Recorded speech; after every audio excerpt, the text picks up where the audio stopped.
This was me, ABC poker, getting shoved around. Weak, boring, predictable.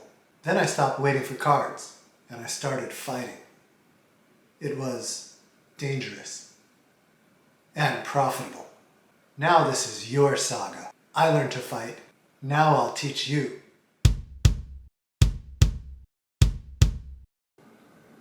Ben Riggs. Let's get to work. One of the best things a player can do to fix their red line is to have a refined preflop strategy. An excellent preflop strategy that adjusts for key elements is crucial. Not only do you need a good strategy, you need to be able to stick to it. For players looking to improve their red line, preflop strategy is often overlooked. Most players learned an easy preflop strategy years ago and haven't done much work on it since. A lot of players overlook improving in this area because it seems too easy. Let me assure you that having a good preflop strategy, it's not easy. It's not for beginners. It's everything.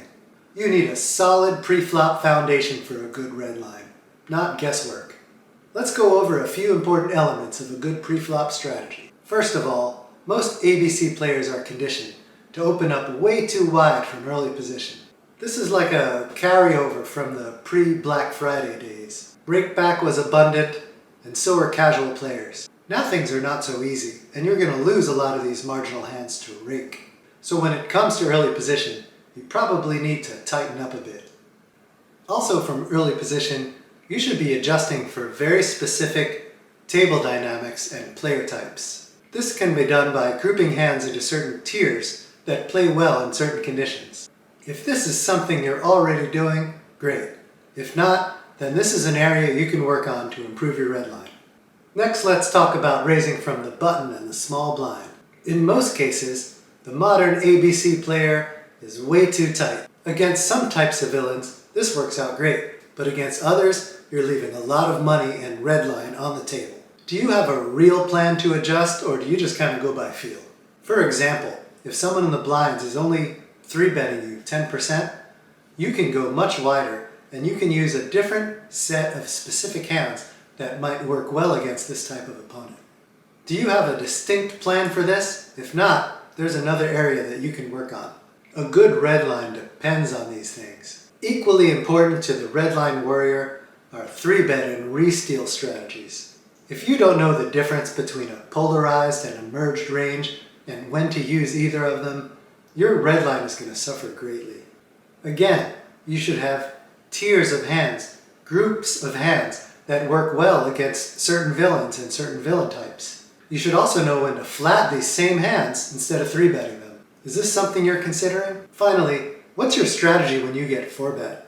What if villain is 4-betting a lot? Is your plan to just start 5-betting on a whim? You've got to have a strategy for this, a very specific one. Speaking of 4-bet strategies, what's yours? What's your 4-bet value range from a given position or against a specific player? What's your 4-bet bluff range for a specific position or against a specific type of player?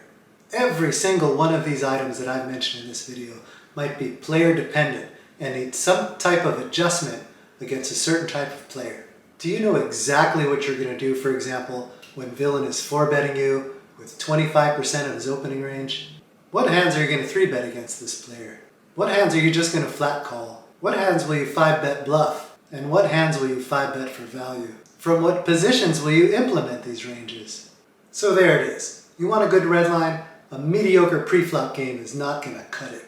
If you want to fix your red line, your goal is to get good at preflop strategy. Don't be mediocre. Poker is brutal, just like real life. Buckle up, Buttercup. Be excellent at your preflop game.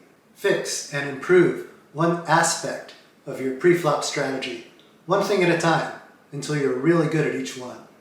If you put in a little bit of work, it's going to show in your red line. Thanks for watching.